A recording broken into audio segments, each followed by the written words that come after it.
আসসালামু আলাইকুম রহমতুল্লাহি ওয়া বারাকাতুহু। সম্মানিত দর্শক, আমার আজকের এই ভিডিওটি বাংলাদেশের বর্তমান স্বরাষ্ট্রমন্ত্রী জনাব সালাউদ্দিন সাহেব তাকে নিয়ে।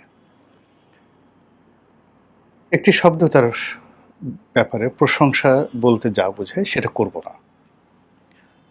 আবার তার বদনাম হয়, তিনি ছোট হয়ে যান, এরকম পার্সোনাল কোনো কথা বলব না। তাকে নিয়ে যে সকল মিথ চলছে এবং তিনি বাংলাদেশে আসার পর থেকে যে সকল ঘটনা ঘটেছে দলের ভিতরে, সরকারের ভিতরে, এর বাইরেতে আর নির্বাচনী এলাকা, পুরো কক্সবাজার জেলা, তারপর চট্টগ্রাম বিভাগ থেকে শুরু করে এখন সারা বাংলাদেশে, পার্লামেন্টের ভিতরে, পার্লামেন্টের বাইরে, রাজনীতির অঙ্গনে কিংবা অন্য সব জায়গাতে একজন সালাউদ্দিন সাহেবের উত্থান হয়েছে। এই উত্থানটি তার নিজের জন্য কতটা উপকারী, দেশের জন্য কতটা উপকারী, এই বিষয়গুলো নিয়ে আমি যতটুকু বুঝি একজন রাজনৈতিক বিশ্লেষক হিসেবে সেটা বলার চেষ্টা করব। প্রথমে তো বলে নেই যে এত দ্রুত উত্থান হয়েছে এবং সকল আলোচনার কেন্দ্রে একজন রাজনৈতিক ব্যক্তিত্ব এসেছেন, প্রধানমন্ত্রী কিংবা রাষ্ট্রপতি, যার হাতে রাষ্ট্রের প্রধান নির্বাহী ক্ষমতা থাকে, মানে বঙ্গবন্ধু, তারপর ধরুন জিয়াউর রহমান, এরপর এরশাদ সাহেবের পর যদি ধরুন বেগম জিয়া, শেখ হাসিনা বা এখন তারেক রহমান সাহেব, তারা সুপ্রিম কমান্ডার রাজনীতির। তো এই সুপ্রিম কমান্ডারের বাইরে ৭৩ থেকে আজ অবধি খুব অল্প সময়ের মধ্যে বিকল্প পাওয়ার হাউস, বিকল্প মনোযোগের আকর্ষণ, তারপর বিকল্প যাকে বলা হয় সৌভাগ্যের প্রতীক হিসেবে সালাউদ্দিন সাহেবকে এখন আমরা যেভাবে দেখছি, এরকম আমি অতীতকালে কখনো দেখিনি। কখনোই এরশাদের জমানাতে একজন সালাউদ্দিন সাহেব ছিলেন না, কখনো বিএনপির জমানাতে একজন সালাউদ্দিন সাহেব ছিলেন। এমনকি এখন সালাউদ্দিন সাহেবের যে ব্যক্তি, তার যে ব্যক্তিত্ব, তার যে সুনাম সুখ্যাতি, তার যে বদনাম, মানে সব মিলিয়ে যে ইউনিক পার্সোনালিটি হিসেবে সালাউদ্দিন সাহেবের যে অবস্থান, এটা বিগত দিনে যখন বেগম জিয়া ক্ষমতায় ছিলেন তখন এই ক্ষমতাটা স্বয়ং সাইফুর রহমান সাহেবের ছিল না। এমনকি হাওয়া ভবনের অধিকর্তা জনাব তারেক রহমান সাহেবেরও ছিল না। সেক্ষেত্রে all on a sudden Salauddin সাহেবকে এইভাবে আমরা দেখছি কেন? এটি কি সালাউদ্দিন সাহেবের ইচ্ছায় হয়েছে? প্রশ্নই আসে না। সালাউদ্দিন সাহেবের যদি ইচ্ছায় তিনি কিছু হতে পারতেন, তাহলে তিনি যখন ভারতে নির্বাসিত ছিলেন তখনই হতে পারতেন। অথবা তিনি যখন উত্তরা থেকে শুরু করে বিভিন্ন এলাকাতে আওয়ামী লীগ জমানাতে পালিয়েছিলেন এবং অনেকটা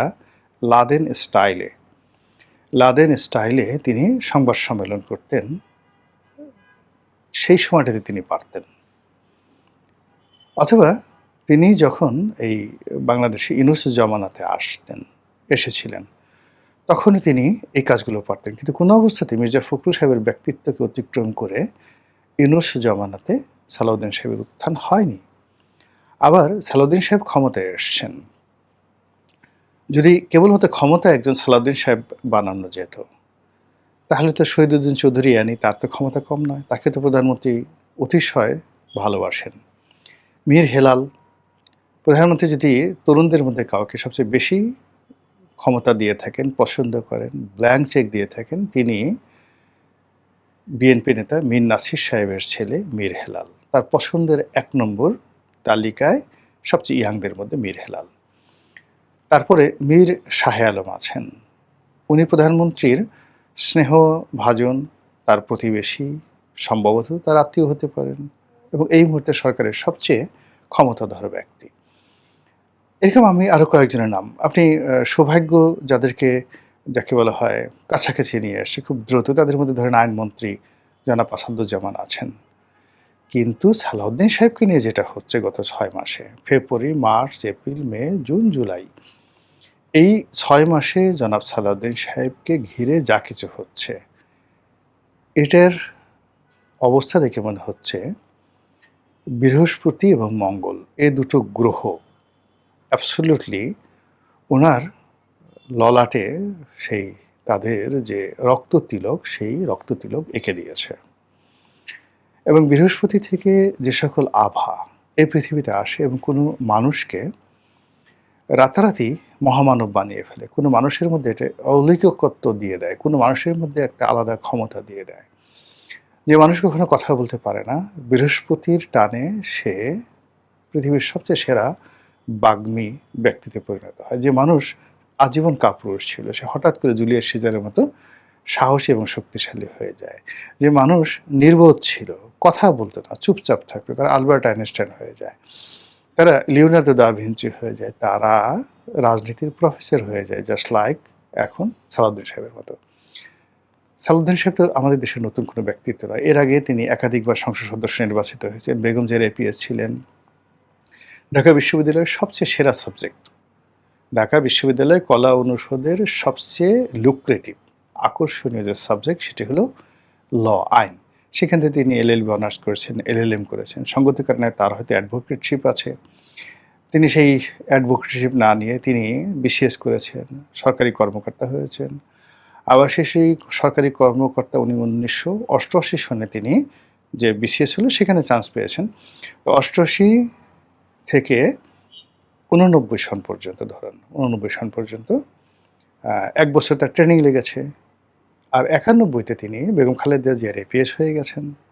৯৬-তে বিএনপি যখন ক্ষমতায় এলো তিনি তখন প্রতিমন্ত্রী হয়ে গেছেন।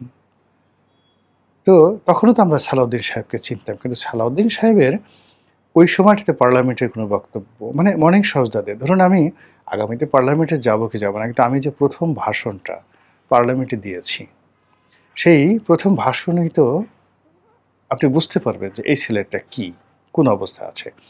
তো সেক্ষেত্রে সালাউদ্দিন সাহেবের যে বিগত দিনের ৯১ থেকে একেবারে ২৪ পর্যন্ত সিঙ্গেল একটা বক্তব্য, ভাষা, তার অভিব্যক্তি বা তার একটা লেসন আমাদেরকে দেখান, যার সঙ্গে আপনি বর্তমান সালাউদ্দিন সাহেবের কোনো মিল পাবেন। এই সময় সালাউদ্দিন সাহেব যা কিছু বলছেন, সেটা স্যাটায়ার বলেন, সেটা পাণ্ডিত্য বলেন, সেটা সংসদে তার বক্তব্য বলেন, প্রতিপক্ষকে ঘায়েল করার জন্য তার যুক্তি এবং তর্ক উপস্থাপন বলেন।